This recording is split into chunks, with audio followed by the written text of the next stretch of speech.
Hi, welcome to the Retro Dream Studio.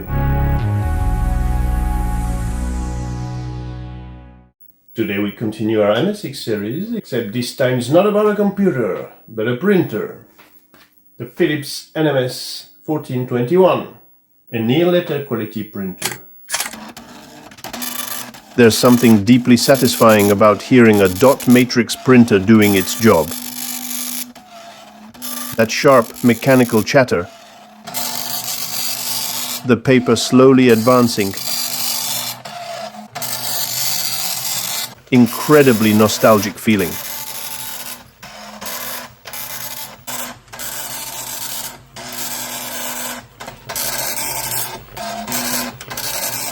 At first glance, the Philips NMS 1421 looks exactly like what you'd expect from the mid-80s.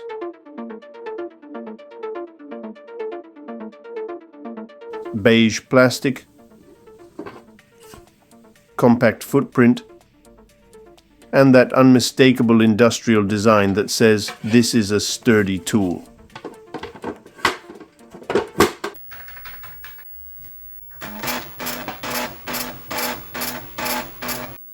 I think its greenish-brown color is an interesting choice. And it feels pretty solid too. Very hard plastic.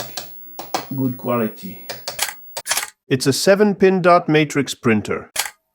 And like all printers of that era, it doesn't try to hide how it works. You hear every character being printed. Every letter is constructed, dot by dot, in real time, right before your eyes, especially if you remove the lid.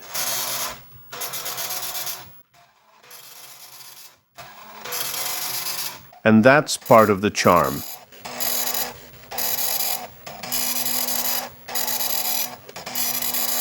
I tried the printer with all my MSX machines, here on the Toshiba Pasopia, or here on the Yashica. The MSX printer bus architecture is interesting. It stays close to the original Centronics, but in a miniaturized way, using a 14-pin connector instead of the common 25-pin. In the 80s, Centronics was the language that computers and printers used to speak to each other, but the plugs they used were like regional dialects. The gold standard was, of course, the IBM PC, which used a DB25 connector. Other 16-bit machines of that era, like the Amiga or the Atari ST, adopted this architecture because they were designed as business-class machines at a home computer price. Notable outsiders include the Macintosh or the C64, which used their own proprietary serial bus. The Commodore 64, for instance, uses a proprietary 6-pin serial bus for its own line of specialized printers. Despite having fewer pins than the PC connector, the miniature MSX Centronics carries the exact same essential signals. It only lacks some of the luxury signals found on the PC standard, like the paper out or select feedback lines. You plug it into the Centronics interface, and that's it. No drivers to install, no wireless network to configure. And suddenly your MSX is no longer just a computer. It becomes something else entirely. You must replace it in the right context. It's important to remember that in the 80s, a printer cost a significant fraction of the price of the computer itself. Here are some printer prices from the magazines of that era. As you can see, they could be routinely priced around $500, which was 1/3 of the cost of the first PC and about half the price of other luxury machines.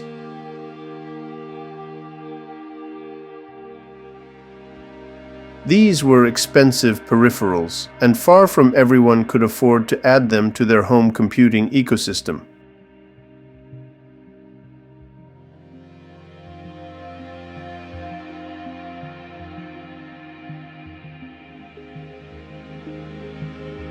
So when you had the opportunity to see one back then, you were kind of puzzled and wondering, especially if you were a kid like I was.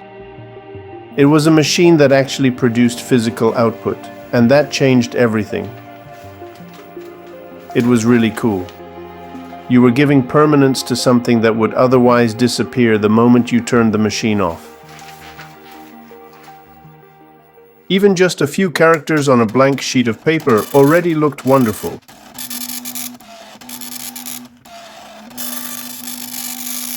And you could print an entire program, tens or hundreds of lines of code printed on continuous paper, which was made exactly for this purpose.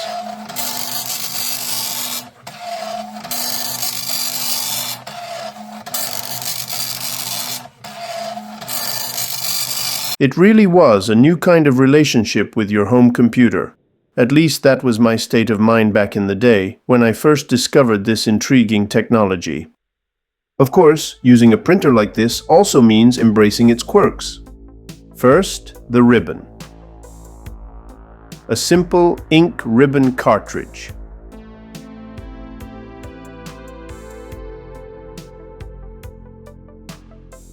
But again, something you install manually, threading it around the print head.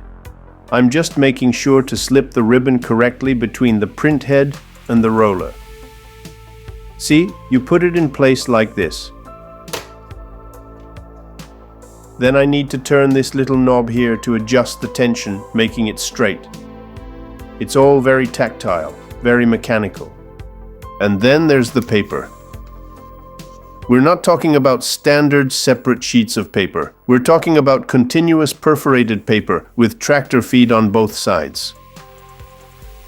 I remember seeing this kind of paper for the first time around 1980 in the office where my father worked.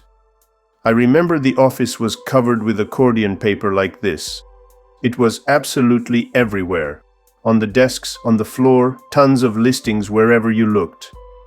At that time, it was the most efficient way to get an overall view at your program code.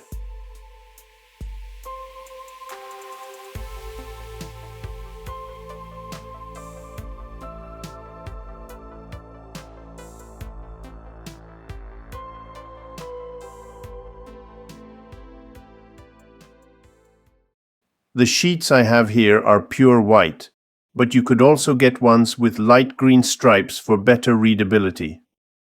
See how it works. You turn the paper feed knob on the right, like this, until the paper comes out a little to the front, until the edge of the paper extends above the print head.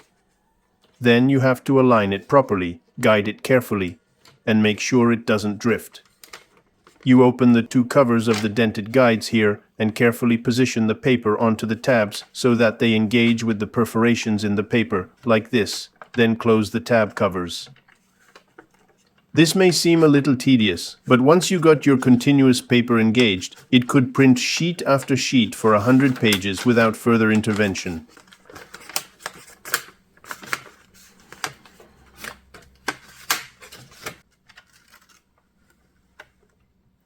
Now let's have a look at the Philips printer in action. I also have a Philips NMS, but there's something wrong with the display, as you can see, and I need to fix it yet. So let's use my various Toshiba MSX machines. From the basic prompt, printing is as simple as typing LPRINT hello. Let's see what kind of characters this machine can produce and print the ASCII table. Normally, you'd print with the lid on, like this.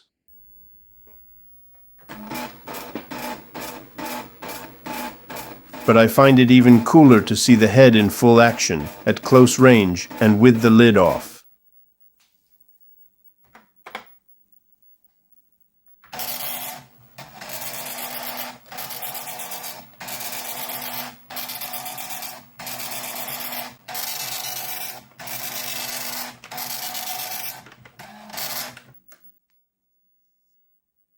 I found the print quality pretty good. Here's a listing from a MSX Basic program.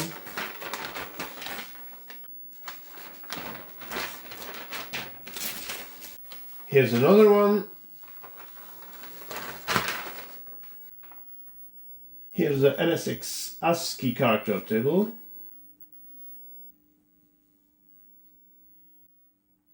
For this other example, I'm using one of the few spreadsheet software available on the MSX, developed by computer mates and provided by Philips in their home office program pack.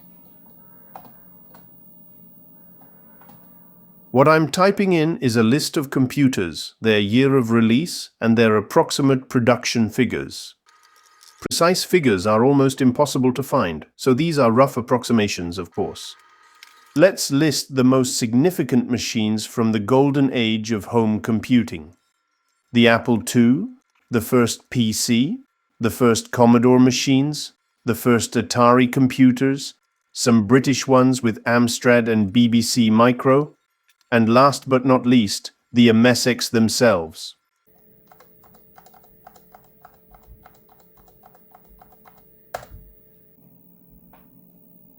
To print that out, you just hit F3, and here goes.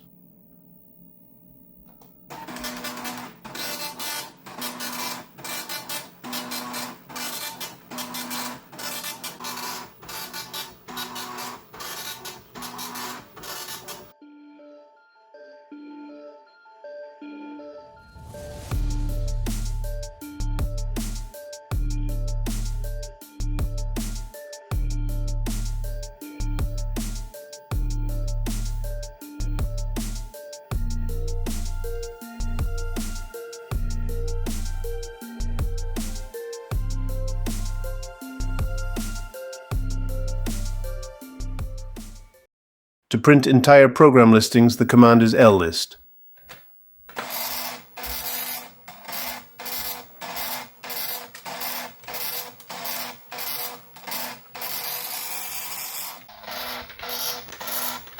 Let's print a program that creates a text banner. Why not print the text banner itself, you'd say? The answer is, I still need to make the program work properly, so we'll just print the program instead. Enjoy the sheer nostalgia from the sound of the dot matrix printing head.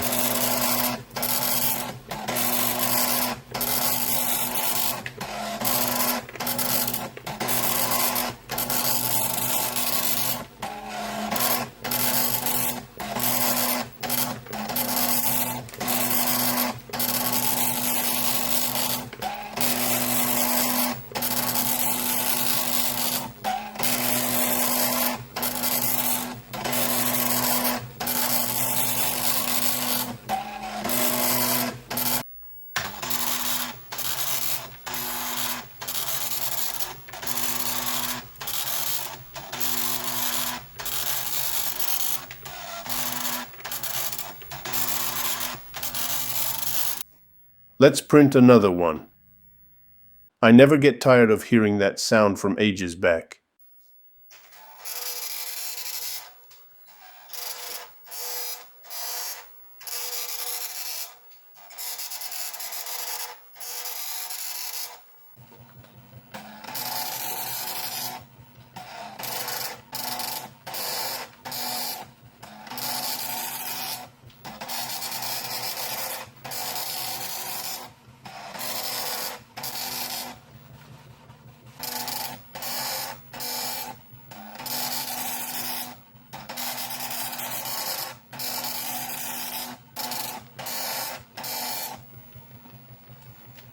The Philips NMS 1421 is not fast, it's not quiet, and it's definitely not convenient, but it does something modern setups simply can't replicate. It turns computing into a physical experience. And there's something worth mentioning here. Most retro content today relies heavily on emulation, and while that's convenient, it completely misses this aspect. You don't hear the printer in an emulator.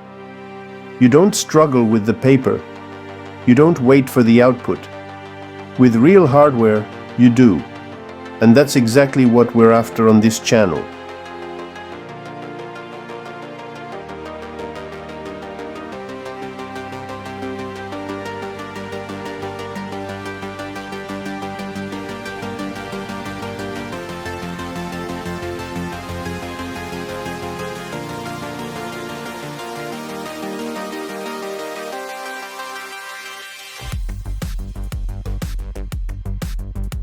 So if you're running an MSX setup today, this kind of printer isn't just an accessory.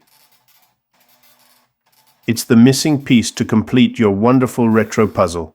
Because once you've printed your first program, once you've heard that dot matrix sound, once you've held the result in your hands, only then do you realize what computing felt like in the 80s. So as always, thank you for watching, subscribe, and see you soon on the Retro Dream channel.